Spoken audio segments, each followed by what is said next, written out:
And we are live. Thank you, Stephen, for coming. This is the Lunch with the Stars. This is how I call the program. Stephen, thank you for coming.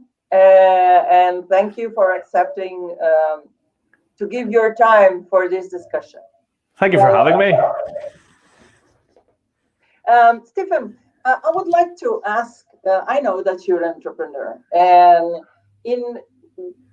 talk me about the time before becoming an entrepreneur and what led you to this place, which is for some people a very scary place. Yeah, I mean, just to kind of take you back, my background, I grew up in Belfast in Northern Ireland. It was a great upbringing, but obviously living in a post-conflict society where there were a lot of kind of big key issues. I got involved in a lot of community work and a lot of community development, and that was the kind of the bedrock of my career, working with people who had phenomenal amounts of skill, but often it was concealed by maybe their social class or not being able to get involved in mainstream education and employability. And as I started to progress through my career, I worked for a lot of different companies. And the final company that I worked for before becoming an entrepreneur was very much around looking at the skill of people in work. It was a sector skills council, which is the kind of the conduit between industry and the government on skills related issues. And what I was finding is that the systems and processes that existed were not really helping those who really needed help. So we were focusing on taking information and developing labour market intelligence for our bigger companies, but we were avoiding our smaller companies, our entrepreneurs, our small and medium-sized businesses. And the issue with that is that the majority of our population, the majority of the people who live and work within our societies, work for these small and medium-sized companies. And as I started to kind of look at it a wee bit further, I started to feel a little bit like I wanted to do something different, to step outside of what is mainstream, what is the norm, and leave a bit of a legacy, and to develop something which is value and purpose driven and mission driven, which can make a difference and make a valuable difference to not just the people that I work with here in Northern Ireland, but across the globe, which is why we're talking. Yeah. One thing that made me meet you through the closed conference and the group is that for a long time people were talking about the relationship between work and education, the need for new competencies and things like that. And I don't feel that people realize how different economy and society is, and how it brings a lot of challenges for educational institutions, for governments, and etc. Please give me your point of view. Yeah, absolutely. And if you look back over time, we used to be able to predict the way the labour market was going to go. You had your traditional industries that sat within countries, within cities or municipalities, and we would be able to tell that coming out of school, we would have a talent pipeline of people who would leave and go into that industry. But things have changed, Amyris, as you know. We've the rise in entrepreneurialism. We've got everybody who is seeing the success of some of our bigger companies, the likes of Uber, Amazon, Facebook, and you've got this appetite from people to do something different, to be entrepreneurial, to be the next big thing. But on top of that, because we are living in a world where, it's the fourth industrial revolution, everybody talks about the future of work. We're seeing the introduction of automation. We're seeing the introduction of technology, which is changing the shape of modern industry. And as a result, we have to change as people, but our education system also has to change to be able to keep up with that demand. One of the biggest challenges that I've seen, and one of the things that we're trying to change, is that has not happened. The education system is the same education system that existed back when we had traditional industries. And that's a major concern. Let me tell you something. Because I am this person, because I'm never quiet. I'm always doing a lot of things at the same time. I worked with a group that that criticizes education inside one of the associations. It's a professional association. It's the Business Admins Association here in São Paulo, Brazil. And I work with them to redo the whole curriculum of business administration, MBAs, etc., to bring it to this century, because it was pretty much last century, and we succeeded. So now I received a letter saying thanks for bringing us to the 21st century, and but it was a challenge, and we had to put it in a mild way, because if we were too radical, we couldn't make it pass. But what I think is that most people don't understand that when you are talking about education, you're talking less about content and more about competencies that are needed on the market. And I want your point of view of that. Yeah, I mean, when we look at education, we look at it in a number of different lenses. You've got your education, which is childhood learning, the early skills. You've got then further development into either technical or academic. And then you've got lifelong learning. And each one of those, they follow a pedagogical approach to the delivery of a subject or subject matter. But what I'm starting to see and what we're trying to work with in Upskill Enterprise through our software talent census is that actually we don't have an understanding of what our industry actually needs, first and foremost. So our companies, which are growing rapidly and changing and bringing in new technologies and doing things that they have never done before, we are not asking the typical questions that we should ask. For example, what skills are you using in your job which are not on your job description? What are the additional things that you're doing which make our company successful? Now, when you understand that information, you can then send that back up through the pipeline back to education to say, we understand fully what our industry needs, and this is how we should respond as educationalists, as delivery agents, as trainers. And also the way we deliver our education as well. The stereotypical standing at the front of the classroom and talking to people about how you work, we know isn't an effective form of learning for everybody. And I'm dyslexic myself. I really struggle with written comprehension, and I'm a creative. I link things, I connect things, and I only started really properly learning whenever I started working and doing work-based learning and learning on the job and making the connections. And we need to change our education system holistically from the early years right through to lifelong learning in work upskilling to be reflective of what the companies actually need, and understanding that in real time, not because of the census and looking at census data over 10 years. It needs to be today. What do our companies need today? And how do we make sure that we are engaging everybody in a fair and equal way to learn and to develop and get to where they need to be in the workforce? Yeah, one of the things that I keep thinking is that when we talk about workforce, you have the blue collars who do a lot of things that now the robots are doing, or artificial intelligence is doing.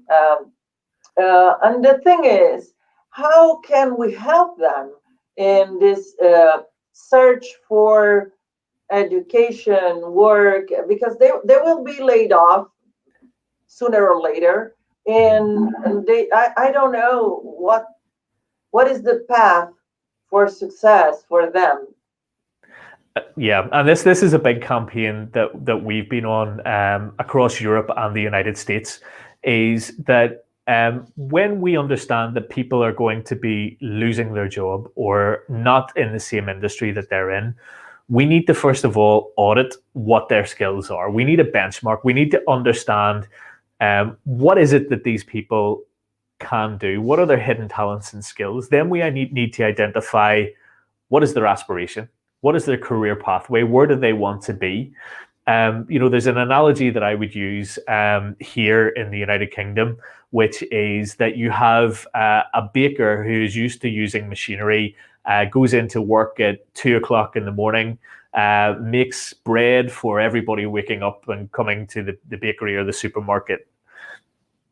If their job goes, they have some skills which would allow them to look for work in multiple different areas. But we don't look at it in that typical way. We think of ourselves in one industry and we pigeonhole ourselves and say, this is where we want to go to. So that baker leaves work and he says, right, I need to look for another baking job. But actually, if you look at the skills and break down the skills of machinery, operating machinery, working overnight, being able to be self-motivated, sticking to time targets, that sort of competency is also required for printing newspapers, for working in overnight machinery businesses. But because we pigeonhole ourselves into certain industries, then we end up following that path. So the same goes for upskilling. We need to understand where it is that we need to go and how we get there, and then linking people to training, but not training for the sake of training. One of my biggest bugbears is where people embark on education or get involved in training that they think they should be doing, but maybe isn't relevant for where they want to go. And therefore they're wasting their own time and that of their company when they could be honing in on things that they should be doing. Yeah.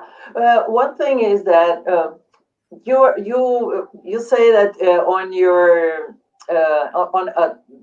on the software, you ask people about their other competencies, that the ones that are not exactly job related or technical, for be more precise.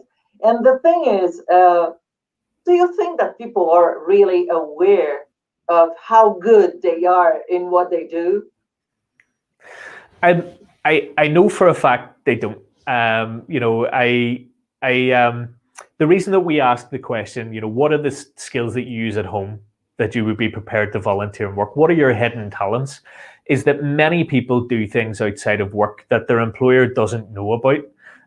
You could be doing bookkeeping for your family's business, or there was a gentleman I met a couple of weeks ago who worked for a search and rescue organization. And you think of the skills that are involved in that, the communication, the teamwork, all of those things. And I asked him the question, I said, does your employer know that you do these things outside of work? And his response was, well, they kind of do, but I'm sure that they wouldn't need to use any of the skills that I have. In a time right now where you've got employers who are struggling to be productive because of COVID, there is a lot of stuff that is happening which is really hindering our enterprises from growing. If you thought to yourself, and me as a company, as a business owner, I think to myself, if I knew the skills that some of my employees had, they could be really helping me right now. It might not be their job that they do on a day-to-day basis, but I might not need them to do that. I may need them to be working in another part of my company. And that's why it's vitally important to know the full multi-dimensional view of your workforce. It's super important. You're talking about it, and I'm thinking about oh God, I will say it out loud, to a bar that I wear regularly, and during this quarantine, they created small bottles of very creative, actually. They couldn't open the bar, but they could prepare the drinks, and they put small bottles, and when they put that on the Instagram, they said this is the creation of our bartender, and he did it by himself. So if you're helping us, you're helping him, and etc. And I know the owner of this bar, and actually they became all partners because they all worked for survival together. And I had my drink at home. Yeah. Well, the key thing is, if you think about people psychology, organizational science, if you think back to a job that you've really enjoyed doing, okay, think back to something that you really know that you nailed it. The cathartic feeling that you get is because you're doing something that you love to do. And if you do something that you love doing, you're going to do it really, really well. So the upside of understanding people's hidden talents is not just because they're helping you, but you're helping them. You're helping somebody to really feel that cathartic moment of, I'm worth something here, and I'm doing something that I love, and I'm going to do it well. So you've less likelihood that you're going to lose that person. So that's why we advocate for the use of understanding hidden skills. One of the things that comes to my mind is the need for change on the human resources point of view. I don't know how things are in Europe or in the US in details, but what I know from our human resources here is that they still believe in hierarchy, they still believe on a lot of things that don't help people to bring to the table the best of them. That's Yeah, I mean, there's different types of human resources, and and this is the piece that is very important for certainly your viewers to understand, is that we often section pieces of human resources and people development out. So you've got your functional HR, which is looking after absenteeism, is the links into payroll, is the kind of functional day-to-day human resources. Then you have your people development side of things, which is about placement. It's about acquiring talent and is about keeping talent. And the thing is that those two things often sit separate, but they should be married together. And that's where you get your dysfunctionality. And you've seen it yourself, I'm sure. And when you think about, we often get asked by investors or by people that we're working with, are you HR tech? And we say, yes, we are. Then they ask, are you ed tech? And we're like, yes, we are.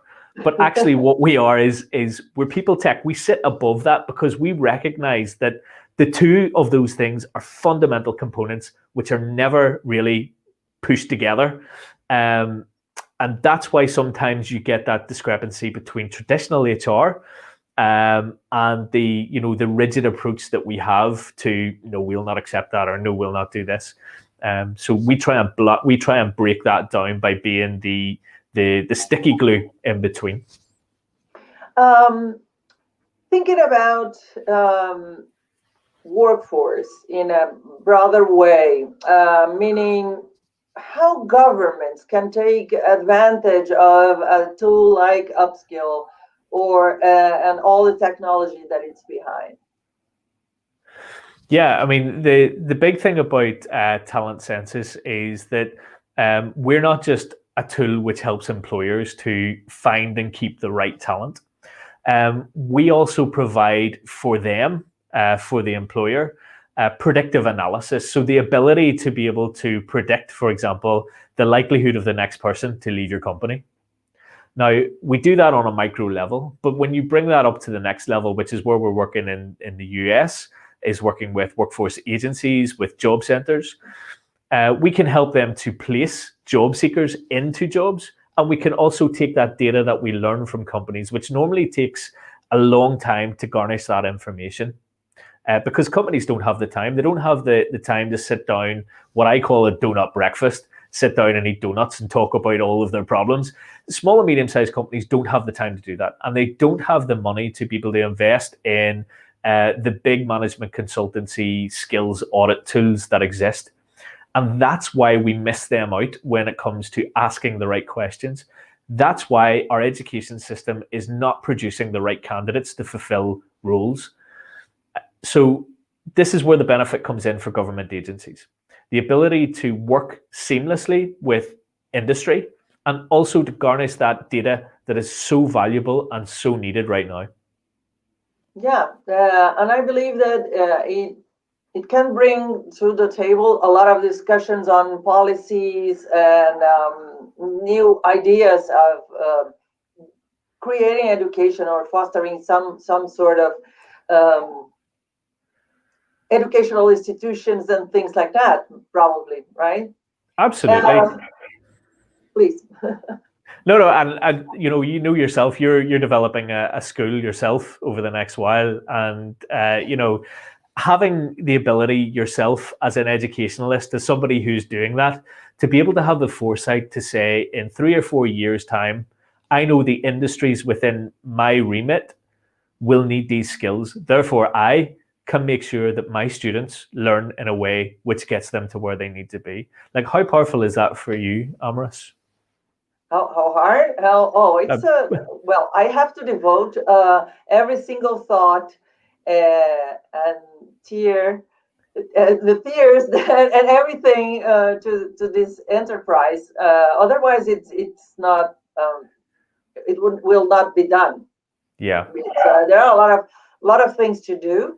They, as you said, I don't have time to discuss small things. I just have to do because this is it. Yeah. Absolutely. But as an educational institution or as an educator, pretty much, I see myself in a place where I have to understand people needs, fears, and etc. to help them find a better place after they finish their studies. And this is it's my main concern. The reason I am putting a lot of energy on education is because I believe that when you are transitioning careers, you are looking for a better place, and you have lots of hopes. And if I have to make it come true, that will fulfill my need, which is to bring a good to the world.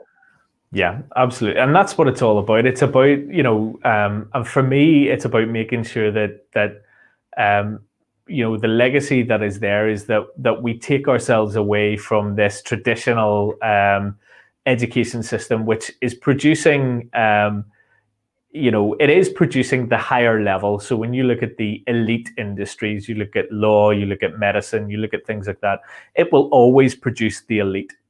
For anything else that's below that, it's producing a lot of very highly skilled people who are underemployed and have a massive amount of debt. And it's, you know, it's heartbreaking to think, and I did a study on this a while ago in terms of underemployment, that you could have somebody who's leaving education, highly qualified, and ends up on a job which is not suitable to their education. It's absolutely heartbreaking. And this has a lot to do with people moving from one country to another due to wars and diseases and all sort of things. We have a lot of people in South America moving out from Venezuela and going to the Spanish-speaking countries. And when they arrive, it's very hard for them. I had an interview recently with a guy from Venezuela that went to Argentina, and for him to find his first job in something that he was trained, properly trained, good education, it took him a lot of time. And this is something that I believe that upskill can help, right? Yeah, I mean, we did a study there a couple of years ago with the District of Columbia University, and we looked at the whole migrant skills validation issue that exists, and there is an additional problem in this, which is bias. that exists within the recruitment sector. If your face doesn't fit, if your name isn't right, or if you don't fit the right profile of somebody straight away, there's a higher likelihood that you're not going to get employed. And there were loads of stories that we heard. There was one in particular. There was this guy who was highly educated. I can't remember where he came from. I know that it was, I think it might have been South America somewhere, but I can't remember. But he was a mechatronics engineer. He was an aeronautics engineer, and he had loads of years of experience. And he came to the guy that we were working with at the time and said to him, you know, I'm so educated and I'm so experienced, but I don't understand why I'm not getting the job. I want to work at an airport and I want to work with airplanes, and I can't understand why I can't get the job. And he said, well, Yusuf, Ahmed, Mohammed, the reason why you might not be getting a job is because of your name. And there's loads of examples of this. You know, if your name isn't right, then often employers will you know, or sometimes employers could see that as a way to discount you. And what we do is we remove unconscious bias from the recruitment process. So anytime a job seeker signs up to Talent Census looking for work, an employer won't see their name, they won't see their age, they won't see anything about them apart from their skill. Until the point of interview, they will see nothing about that person until they are prepared to make a commitment on them. And that's really important because, you know, right now, we have a lot of highly skilled workers who are leaving the workforce from traditional industries who are not yet at the age of retirement, but are aging in the workforce. And that's crucially important for them. It's crucially important when we're looking at institutional racism that exists within our workforce, and also for gender bias as well. So we absolutely cut through all of that noise that exists, and we try and level the playing field for everybody. Yeah, you're talking about very important issues. Being a woman in South America, being the way I am, which is very entrepreneurial, that the person that speaks, I speak my mind all the time, and etc. I can tell you that it's very hard for people to believe that I am a fit. And also now that I have this really gray hair, people, if I tell, if you don't hear my voice or you know nothing about me, and I say I am a 60-year-old woman from social class X, people will say, oh, she's conservative, she doesn't know anything about technology, she might be a granny. And I'm not a granny. I teach technology, and I still do my daily training for marathons, although I don't run marathons anymore, but I do. I was training a little bit before we started this. You probably exercise more than I do, to be honest. And this is the sort of thing that sometimes makes it very hard for people to hire me. Although as a consultant, I do very good, and people are willing to talk with me before they do. But the point is here. What is the legacy of upskill for the world? What are you trying to accomplish on the long run? I understand that there is this. We are taking bias from the hiring process. We are bringing to the table things that we don't usually say about ourselves, etc. But I believe that there is more there. And I want to hear that from you. Well, for me, it is about making sure that everybody gets fair and equal opportunity whenever it comes to accessing and being part of the labour market. It's more than that, though. It comes back to the early days whenever I started my career and working with people in communities who I could see had a huge amount of skill. And for me as well, I was often overlooked. They've got a video on our website, which talks about. It's titled "Nobody Left Behind," and it's about making sure that we that we make everything accessible in terms of education and in terms of employment to everybody by understanding those hidden skills that exist within our society. And, it is a very bold statement for me to say that I want to change our world's education system, but I firmly do want to change our world's education system. I want to be part of the movement which asks the right questions of the right people to be able to shape what we teach our communities and our citizens, so that they enjoy what they do. Work is a huge part of our life. Whether you're an entrepreneur, whether you're part of a multinational company, it takes a lot of time. It pays the bills, but I'm a firm believer that everybody should be working in a job that they love doing. And there's an adage saying that if you do what you love, you'll never work a day in your life. But really and truly, we've got so many fantastic, phenomenal people who exist, but we also have this massive gap of the people who have and those who have not. And I want to see that change. I want to see it to be a fair and equitable system where everybody gets access to the education that they need, and that people do jobs that they want to do. And that would be my legacy. That would be the legacy that I would love to see Talent Census leaving behind it. You are deploying the whole system in many languages, right? So tell me about being an entrepreneur, how hard it is or how fun. I don't know. Yeah, so I mean, I have the fortunate opportunity of living and working from Europe and the United States. And working in Europe, we've got multiple member states here who speak multiple languages, and having to work across multiple jurisdictions is something that I love doing. Understanding culture and community, and everybody is different.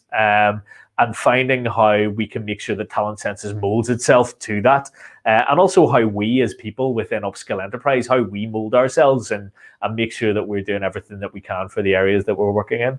And we are rolling Talent Census out in Spanish over the next 6 months, which will be great. And I know Amyris, one of the key things that you would love to see is it rolled out in Portuguese as well. So that's very much on the cards.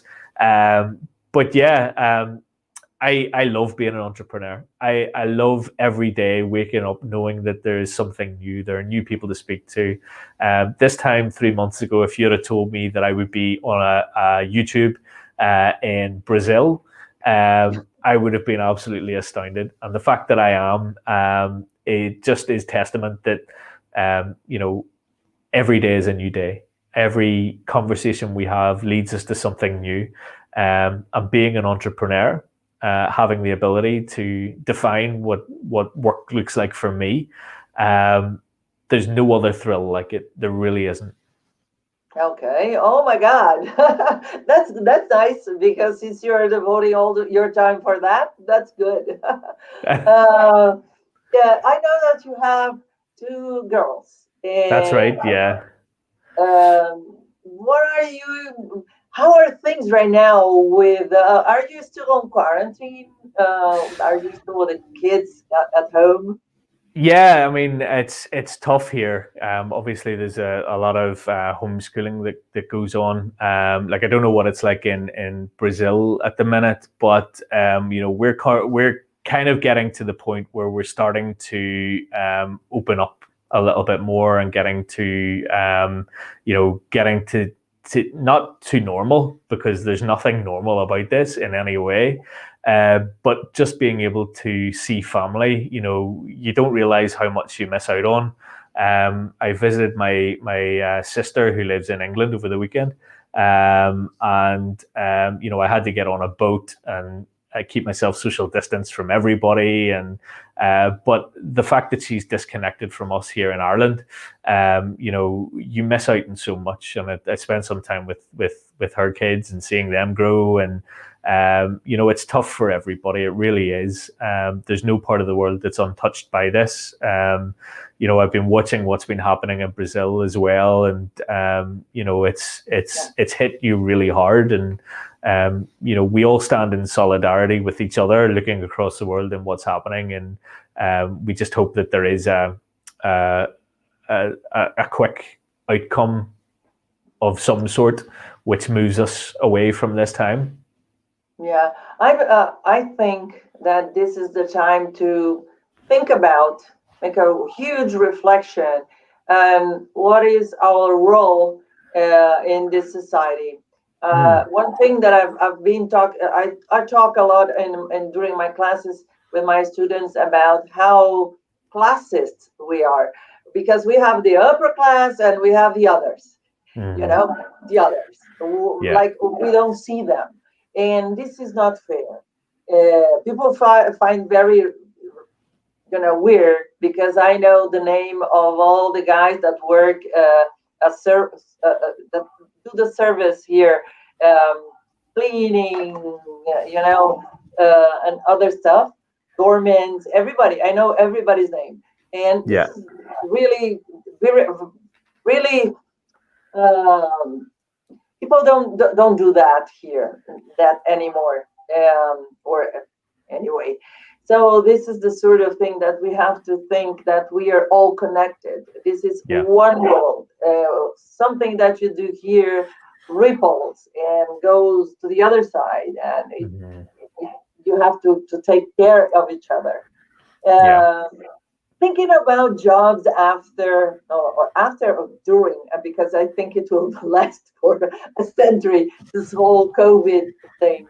How do you think, or actually, which kind of competencies do we need in a society that keeps social distance, that have to, because social connection played such a big role in many ways, and jobs and education and so on.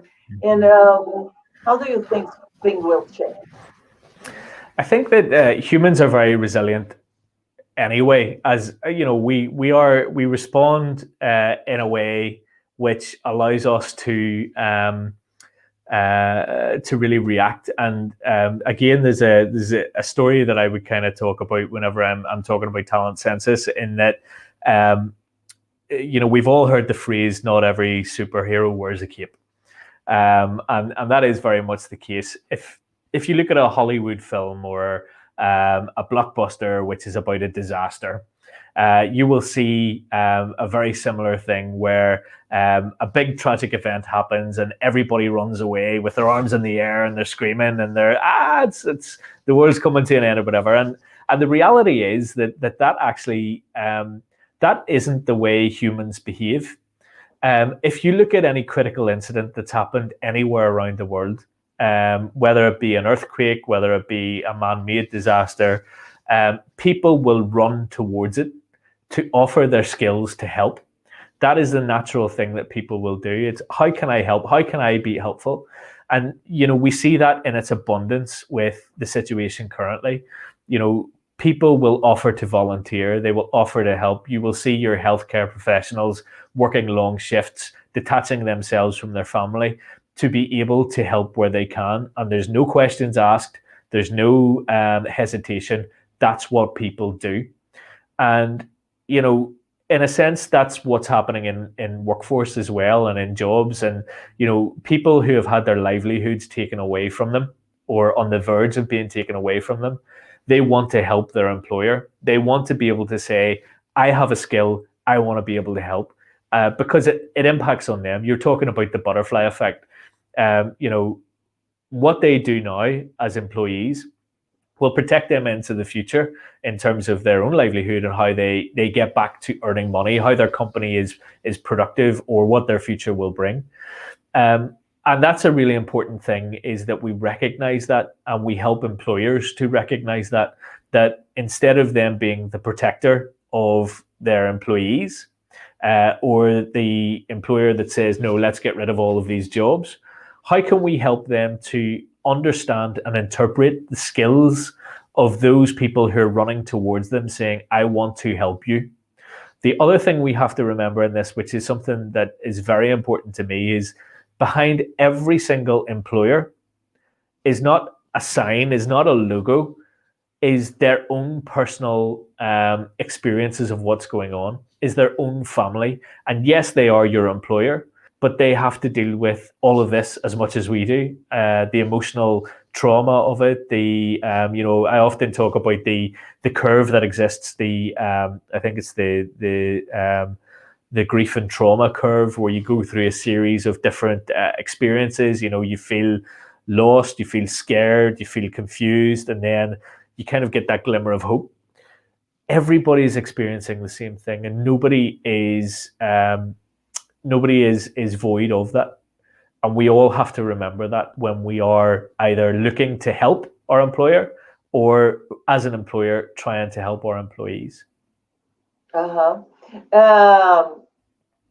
It's my sister. She's asking, will humanity survive? I know she's behind the code name. Will humanity survive? If I knew that, I would be a very, very wealthy person. But no, I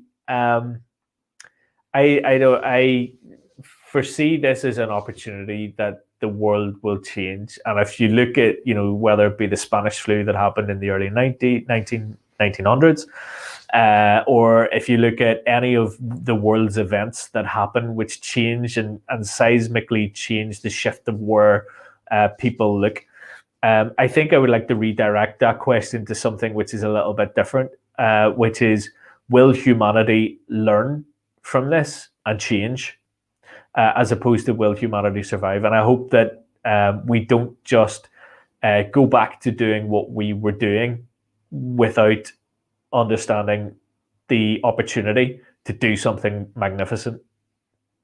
Yeah, one thing that I work with user experience, and this is what I teach and the way I think. And everything we do in user experience is made by either we do in a group, collaborating, or it doesn't work.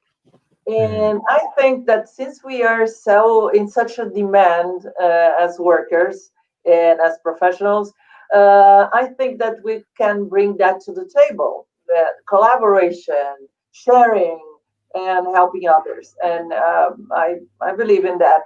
I believe that we some of us might learn something from this and learn how to work better. Let's say, which kind of skills are necessary to after COVID to have success? I think it's about the transferable skills. It's not necessarily about any focused or specific skills. So if you think about what a transferable skill is, and sometimes they're called soft skills, communication, team building, negotiation, and things like that. I think that some of the skills that are really going to be fundamental is resilience, the ability to be resilient, and also problem solving, because there's a lot of diversification that needs to happen in the world of work. We have already seen manufacturing change a lot of their output from what they have normally been manufacturing to things that are of critical need for sustenance of life. We have seen supermarkets change the way they do their merchandising, the way they do home deliveries, for example, which have been rising quite a bit around the world. So there is a need for problem solving, being able to think differently about a situation, and communication is a huge one too. I mean, we're developing our communication skills phenomenally using technology. I don't know about you, Amyris, but I absolutely hate Zoom conferences, and I find them so difficult. And you're talking to somebody, and you see their phone, and then it drops down, and then you understand that they're trying to listen to you, but they're more interested on what's on their phone. So we're learning how to communicate, how to listen, how to respond, and those challenges, we're going to have to relearn how to have a meeting, how to have a physical meeting, how to be able to, hold ourselves. Like we're 6 months potentially at the minute out of normal functioning work. You would like to think that a lot of these skills will come back, like riding a bicycle, that when you get off and you set it down and you haven't been on a bicycle for 6 months, you can pick it back up. But time will tell. There'll be a relearning that people will have to do. That's a very interesting question. One thing that I noticed is that now they are opening things here, and we can go out. And I am not prepared to go out because I'm scared of people. I have to relearn how to deal without being rude, because I feel that I'm being rude when I don't want to, offer my hand to shake the hand, because I can't, and yeah. I feel that, and we kiss here, the whole French thing, Yeah. No, and my God, I can't do that anymore. But there is one thing that we have, I was thinking about, and you were mentioning, is that people are very distracted with this evil thing, because it consumes your brain, your attention, and everything. And I know that people call me Mother of Dragons because in my classes, because I arrive at class and say, okay, all phones down. Unless you have a kid at home, you can't use your cell phone right now. And people are scared. But I tell them, I know neuroscience, I know cognitive psychology. You can't pay attention to two things in the same way. So pay attention to me. What I will say is not on the book. And people are like, oh my God, she arrived. Remind me to avoid some of your classes. I get told off. But actually, you've touched on a really important point there, Amyris, which is around, generally around mental health, and people's feelings of fear and what's to come. And I think that, if we're looking for investments from our governments and from support agencies, that's an area that really needs support. Even simple tasks like people who have been working from home because they haven't been able to get into their office. The transition of moving away or getting in to a shower in the morning to get ready, to go out the door for a certain time, to get to work.